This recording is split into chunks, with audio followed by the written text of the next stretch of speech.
Oh, hello. You just caught me reading a book.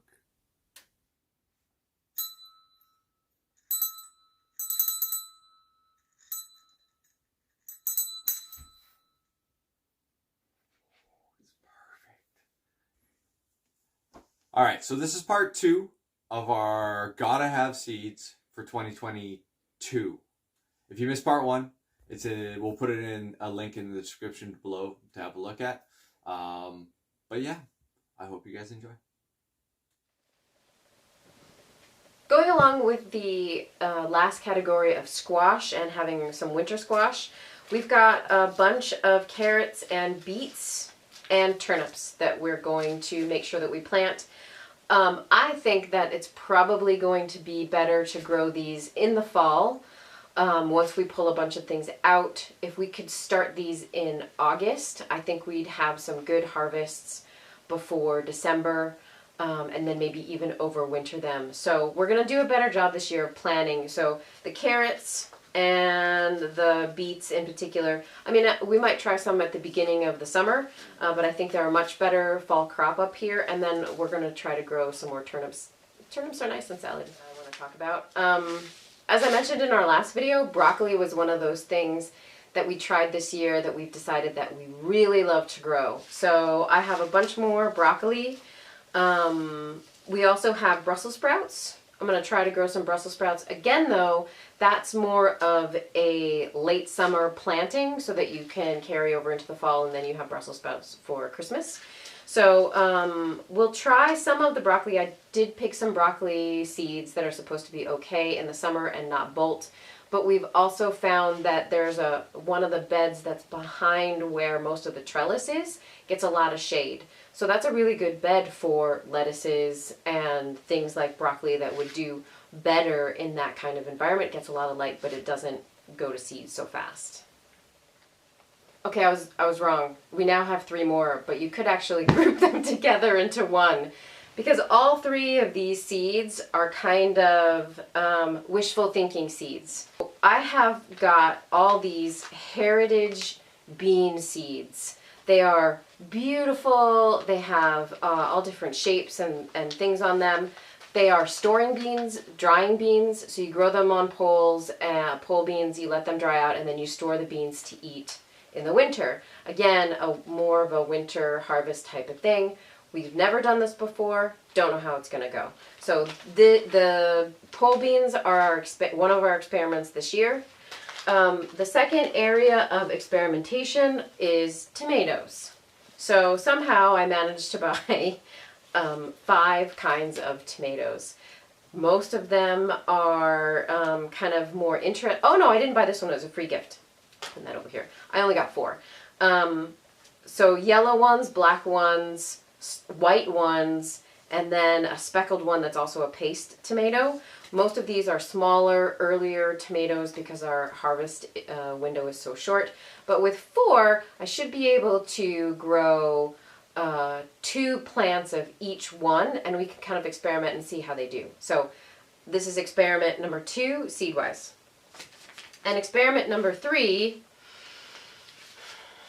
so I'm from Illinois.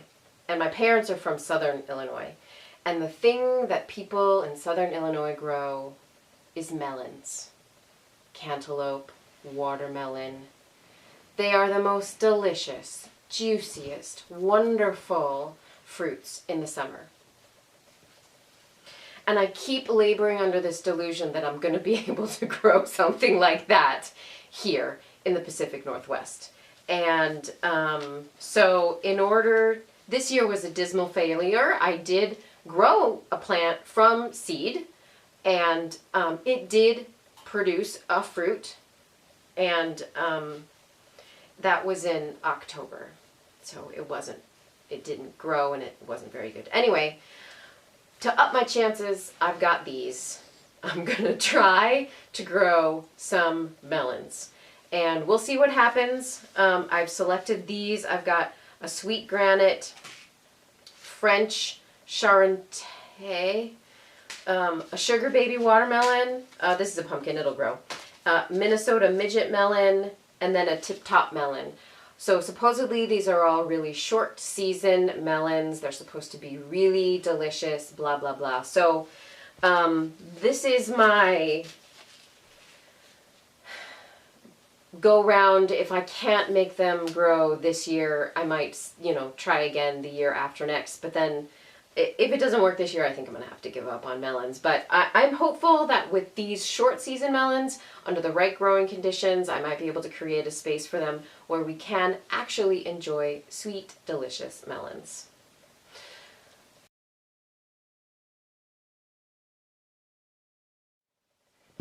So those are our must-have seeds for this year, our must-grow items, and also some things we're experimenting with and some things we're really excited about. I'm really confident, for example, those baby butternut squash are going to be fantastic, but I'm not so sure about the melons.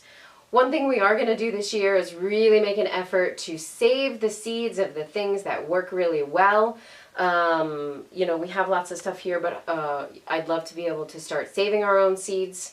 And then we might have to have better organization. If you think that maybe I've forgotten something, or you want to share some things that you're excited about growing this year, please let us know in the comments below. Just want to thank all the people who watched the last video about organizing your seeds and made some really good comments and suggestions in the comments. I hope you were inspired by the last video and also this one, and that you think about what else you would like to grow. Want to also thank the people who subscribed recently. That's really great to see, and we really appreciate that. So thanks very much for doing that. And if you're watching this video and you'd also like to subscribe, that would be fantastic. We love to talk about vegetables. My husband really likes to talk about compost. So if you want to talk about compost, you can do that too. There's lots of compost videos that he will talk to you about. And I'm really excited about the seed part. And my husband is really excited about the growing and the protecting part. So we're going to divide and conquer this year and have a fantastic garden. I hope you do too. Yeah. One last thing is I am very excited about Illinois sweet corn from Uncle Harry.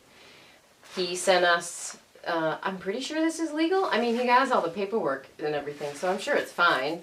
So this was the first year that we realized, actually, because I think Uncle Harry told us, that corn actually only grows 1 ear of corn per stalk.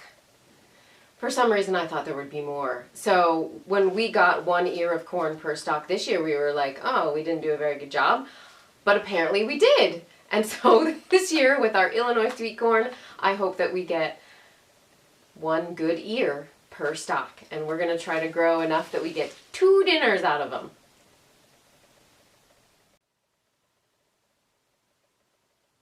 Bye.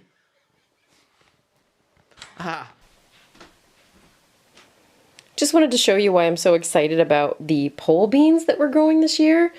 If you take a look at these beautiful beans, I mean, can you imagine soups made out of these beans? Like, how cool are these beans? Here's another one. Get it into focus. There we go. And then there's these guys over here.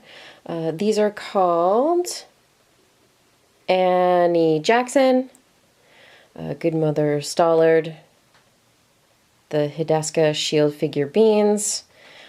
These are Flag, F-L-A-G-G. And then these guys are the Nebraska Beauty pole beans. These are all pole beans. And again, can you see? Can you see why I'm so excited about these beans? They are so beautiful. Just, I'm so excited about them.